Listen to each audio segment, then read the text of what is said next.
এই তো বর্ষাকালে রাস্তার অবস্থা। ভালো রাস্তাটাও বর্ষার জলে কেমন যেন খারাপ হয়ে যাচ্ছে। যাই হোক, মুন অনেক দিন ধরেই বলছিল বোলপুরের হাটে যাবে, সবজি কিনবে।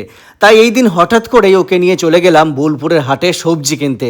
আসলে আমি যার কাছ থেকে নিয়মিত সবজি বাজার করি, সেদিন তিনি আসেননি। তাই ভাবলাম এই সুযোগে হাটটাও ঘুরে দেখা যাক, মুনকেও দেখাই, আর এই হাট থেকেই টাটকা সবজি কিনে নিয়ে আসি।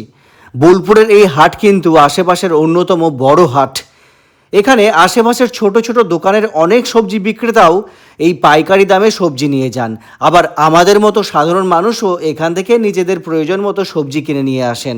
আর সবচেয়ে ভালো ব্যাপার হলো, এখানে তুলনামূলকভাবে কম দামে একেবারে টাটকা সবজি পাওয়া যায়। গ্রামের অনেক চাষিও নিজেদের জমির সবজি নিয়ে এসে এখানে বসেন। তাই এই হাটে এলে সবজির ভ্যারাইটিও অনেক বেশি পাওয়া যায়।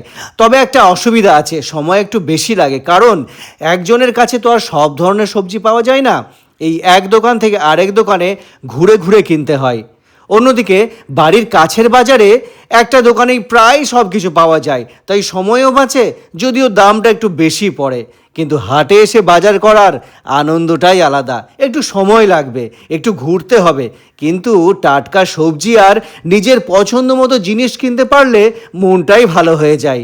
আর মুন যেহেতু এতদিন ধরে হাটে আসার জন্য বলছিল, তাই ওর মনটাও আজ একেবারে খুশি। আপনারা কি হাট থেকে সবজি কিনতে পছন্দ করেন, নাকি পাড়ার দোকান থেকে? কমেন্ট করে অবশ্যই জানাবেন।